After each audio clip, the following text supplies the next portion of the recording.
pernah mengalami berada dalam satu kondisi di mana kamu merasa tidak jadi diri sendiri? Kamu merasa sedang memakai topeng dan bermain peranan, persis seperti di panggung pertunjukan. Atau kamu pernah mengalami suatu hari yang aneh di mana ketika kamu mengamati lingkungan dan orang-orang di sekitarmu, kok mereka seperti sedang berakting ya? Ya, samalah seperti di dunia teater. Nah, pengalaman-pengalaman itu bisa jadi membuat kamu terinspirasi untuk sekalian saja membuat naskah drama. Tapi kamu bingung bagaimana sih langkah-langkah membuat naskah drama itu? Nah, dalam video kali ini kita akan belajar tentang bagaimana membuat naskah drama yang seru.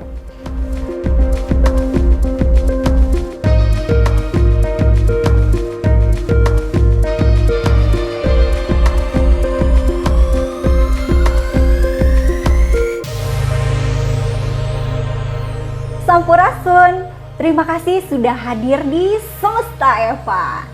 Mari kita menjelajah beragam tema.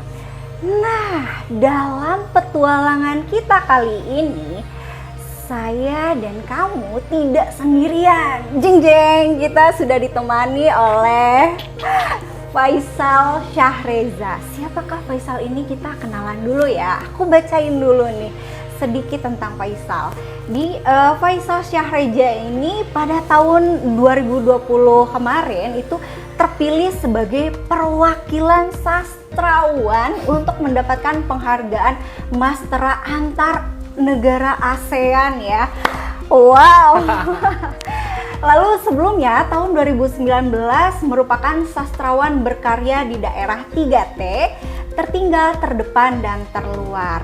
Faisal ini aktif menuliskan naskah drama dan monolog ya untuk berbagai pertunjukan di beberapa kota yang tersebar di Indonesia. Wow, pengalamannya banyak banget ya Sal, padahal kayaknya masih muda banget nih ya. Iya, begitulah kira-kira. Oke Sal, aku mau tanya dulu nih sebelum kita ke materi. Ini gimana sih awal mulanya tertarik untuk menuliskan naskah drama? Itu kayaknya untuk penulis muda masih jarang banget ya? Aku ngerasanya demikian. Di tengah banyaknya minat pertunjukan, justru naskah ketersediaannya sangat sedikit. Bayangin aja, kita permintaan banyak, tetapi produksi sangat sedikit, yang bikin sangat sedikit.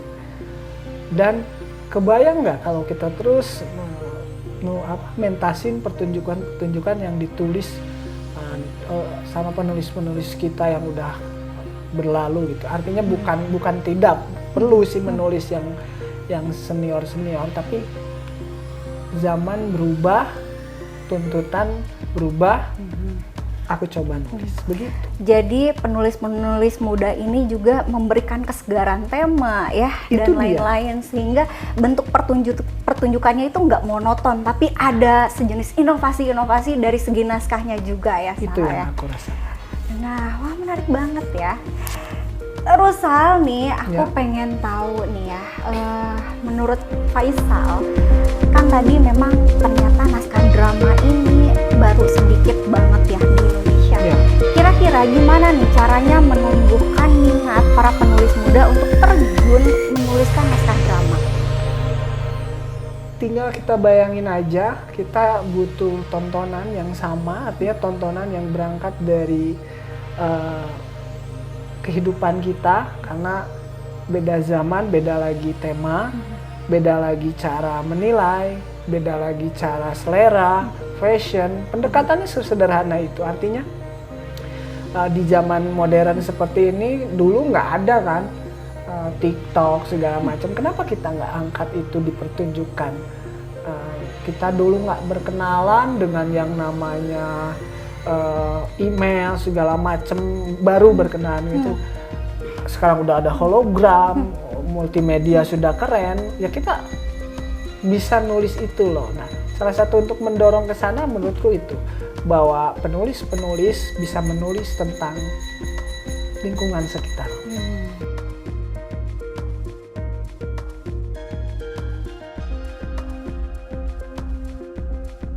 Berbicara mengenai menulis naskah drama, saya akan menerangkan 7 struktur dalam penulisan naskah drama. Yang pertama ialah bahwa drama selalu memiliki yang namanya karakter utama. Nah, karakter utama inilah yang perlu kita ingat sebagai awal dalam menulis naskah drama. Semua digerakkan oleh salah satu aktor peran utama, yaitu karakter utama. Membangun karakter utama adalah membangun bagaimana nanti cerita itu akan dibawa dan dimainkan dengan berbagai sifat, fisik, tindakan, dan motif dari si tokoh utama yang disebut dengan karakter utama. Kemudian struktur berikutnya adalah insiden menghasut. Nah, apa yang dimaksud dengan insiden yang menghasut ini? Insiden yang menghasut ini artinya bahwa ada sesuatu yang membawa si karakter utama pertama itu untuk melakukan sesuatu. Apa contohnya? Misalnya tiba-tiba insiden kepergian, kehilangan, atau bisa kebahagiaan. Itu semua yang disebut dengan insiden menghasut. Kenapa harus selalu ada itu? Karena itu menunjukkan bahwa karakter utama bergerak dari cerita satu ke cerita lainnya, dari adegan lain ke adegan lain. Karakter utama menjadi berkembang.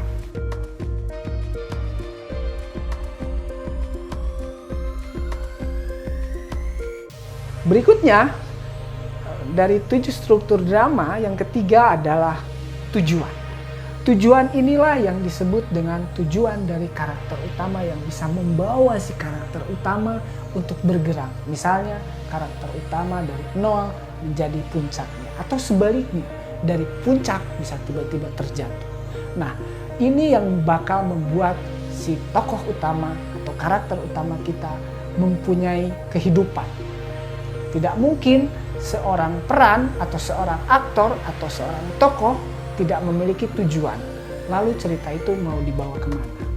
Tujuan di sana sifatnya bisa sangat personal ataupun umum ataupun sosial. Misalnya saya kasih contoh, mau menggerakkan massa. Tujuannya adalah membuktikan atau tidak yang sangat personal. Mau membuktikan bahwa si tokoh utama adalah orang yang paling penting di keluarganya. Itu yang disebut dengan tujuan. Berikutnya, struktur keempat ialah rintangan. Setelah ada tujuan, pasti selalu dibarengi dengan rintangan. Seperti tadi, karakter utama memiliki tujuan, sayangnya dia akan menemukan satu rintangan. Kita bisa menulis langsung bahwa tokoh utama bertujuan membahagiakan orang tuanya, dan rintangannya adalah apa? Bahwa rintangannya ia mungkin adalah seorang yang tidak pernah bertemu dengan orang tuanya. Itu adalah yang disebut dengan rintangan.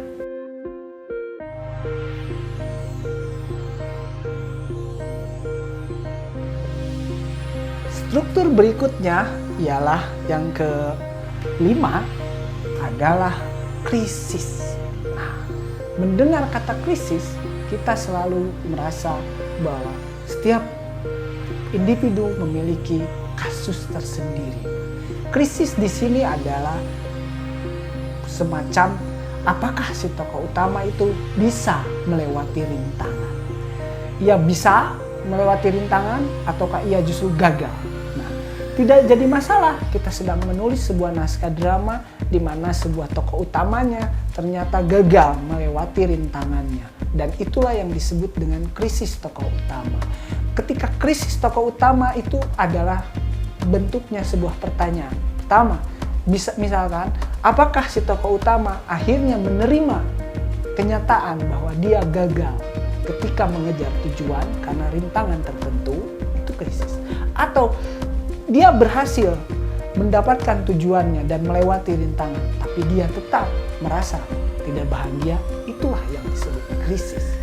Berikutnya, struktur yang keenam adalah klimaks.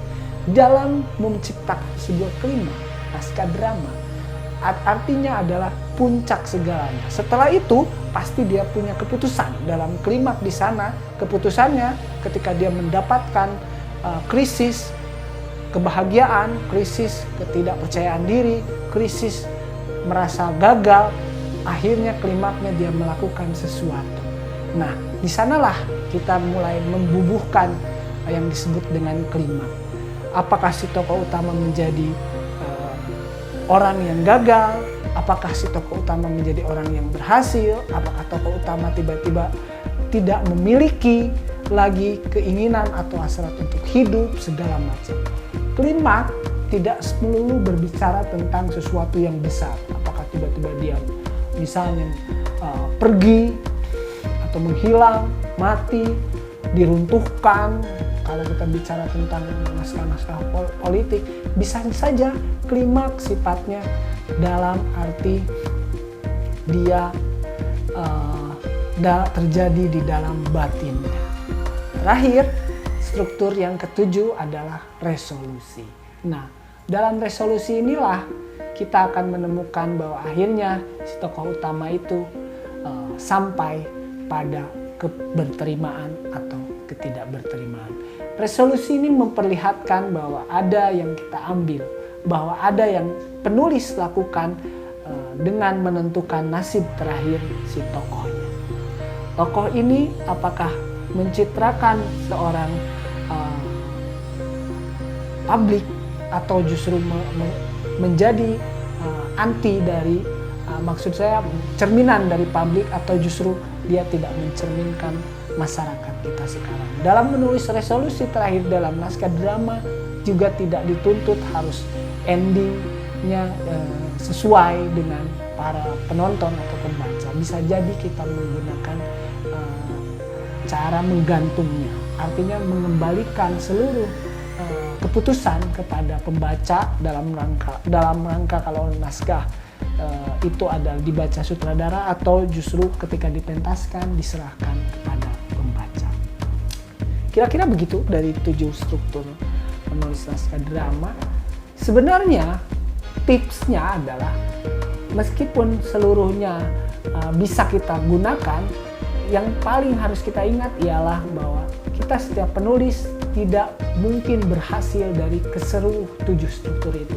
Anda mungkin hanya menggunakan 3, sisanya Anda sedikit kedodoran, dan itu tidak jadi masalah. Jangan sekali-kali menganggap dari 7 struktur ini kalian harus menguasainya. Kalau harus seperti itu, mungkin kalian nulisnya nggak bakalan jadi-jadi. Anda bisa hanya jago di 3, misalnya karakter utama, konflik, dan akhirnya resolusi, dan sisanya Anda hanya sangat menggunakan keahlian sedikit. Jadi, tips dari saya, lihat di struktur itu mana yang paling Anda kuasai atau Anda mampu menuliskannya. Begitu.